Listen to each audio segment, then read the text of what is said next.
പ്രിയപ്പെട്ട കൂട്ടുകാരെ, പുതിയൊരു വീഡിയോയിലേക്ക് എല്ലാവർക്കും സ്വാഗതം. ബൈബിൾ വായന, ബൈബിൾ റീഡിംഗ് 2/1/2025.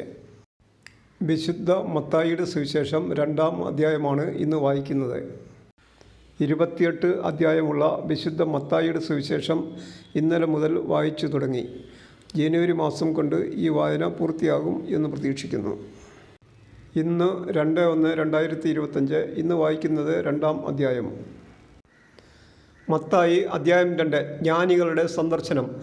ഹെറോദസ് രാജാവിൻ്റെ കാലത്ത് യൂദയിലെ ബേത്ലഹേമിൽ യേശു ജനിച്ചപ്പോൾ പൗരസ്ത്യദേശത്ത് നിന്ന് ജ്ഞാനികൾ ജെറുസലേമിലെത്തി.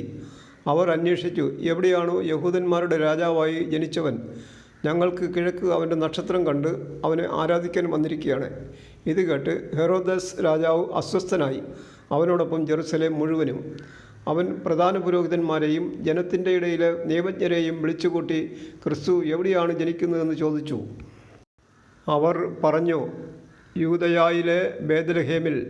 പ്രവാചകൻ എഴുതിയിരിക്കുന്നു, യൂദയായിലെ ബേത്ലഹേമേ, നീ യൂദയായിലെ പ്രമുഖ നഗരങ്ങളിൽ ഒട്ടും താഴെയല്ല.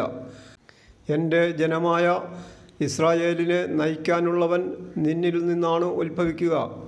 അപ്പോൾ ഹെറോദസ് ആ ജ്ഞാനികളെ രഹസ്യമായി വിളിച്ച് നക്ഷത്രം പ്രത്യക്ഷപ്പെട്ടതെപ്പോഴെന്ന് സൂക്ഷ്മമായി ആകാംക്ഷയോടെ അന്വേഷിച്ചറിഞ്ഞു. അവൻ അവരെ ബേത്ലഹേമിലേക്ക് അയച്ചുകൊണ്ട് പറഞ്ഞു, പോയി ശിശുവിനെപ്പറ്റി സൂക്ഷ്മമായി അന്വേഷിക്കുക. അവനെ കണ്ടു കഴിയുമ്പോൾ ഞാനും ചെന്ന് ആരാധിക്കേണ്ടതിന് എന്നെയും അറിയിക്കുക.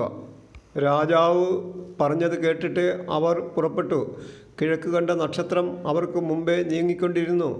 അത് ശിശു കിടക്കുന്ന സ്ഥലത്തിന് മുകളിൽ വന്നു നിന്നു. നക്ഷത്രം കണ്ടപ്പോൾ അവർ അത്യധികം സന്തോഷിച്ചു. അവർ ഭവനത്തിൽ പ്രവേശിച്ച് ശിശുവിനെ അമ്മയായ മറിയത്തോടു കൂടി കാണുകയും അവനെ കുമ്പിട്ട് ആരാധിക്കുകയും ചെയ്തു. നിക്ഷേപപാത്രങ്ങൾ തുറന്ന് പൊന്നും കുന്തുരുക്കവും മീറയും കാഴ്ചയർപ്പിച്ചു. ഹെറോദസിൻ്റെ അടുത്തേക്ക് മടങ്ങിപ്പോരുതെന്ന് സ്വപ്നത്തിൽ മുന്നറിയിപ്പ് ലഭിച്ചതിനനുസരിച്ച് അവർ മറ്റൊരു വഴിയെ സ്വദേശത്തേക്ക് പോയി. ഈജിപ്തിലേക്കുള്ള പലായനം. അവർ പോയിക്കഴിഞ്ഞപ്പോൾ കർത്താവിൻ്റെ ദൂതൻ സ്വപ്നത്തിൽ പ്രത്യക്ഷപ്പെട്ട് ജോസഫിനോട് പറഞ്ഞു, എഴുന്നേറ്റ് ശിശുവിനെയും അമ്മയെയും കൂട്ടി ഈജിപ്തിലേക്ക് പലായനം ചെയ്യുക. ഞാൻ പറയുന്നതുവരെ അവിടെ താമസിക്കുക. ഹെറോദസ് ശിശുവിനെ വധിക്കാൻ വേണ്ടി ഉടനെ അന്വേഷണം തുടങ്ങും. അവൻ ഉണർന്ന് ശിശുവിനെയും അമ്മയെയും കൂട്ടി ആ രാത്രി തന്നെ ഈജിപ്തിലേക്ക് പോയി. ഹെറോദസിൻ്റെ മരണം വരെ അവിടെ വസിച്ചു.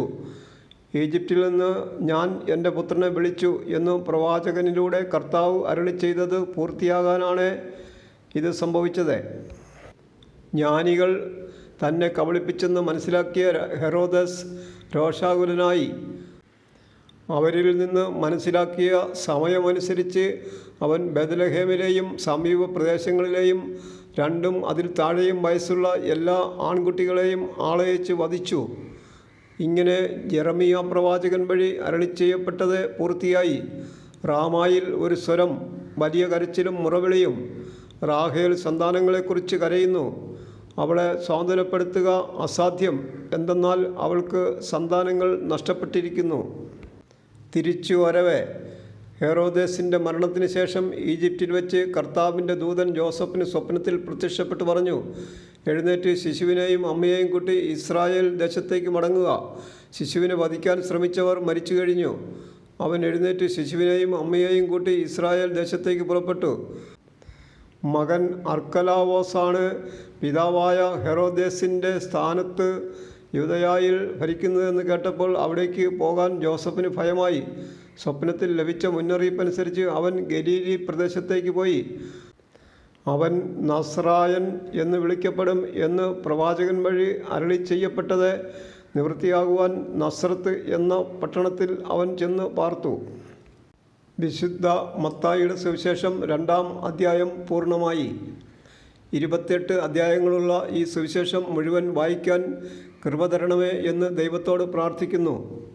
ഇന്ന് വിശുദ്ധ മത്തായിയുടെ സുവിശേഷം 2-ാം അധ്യായം വായന പൂർണ്ണമായി. അതിന് സഹായിച്ച ദൈവത്തോട് നന്ദി പറയുന്നു. Thank you.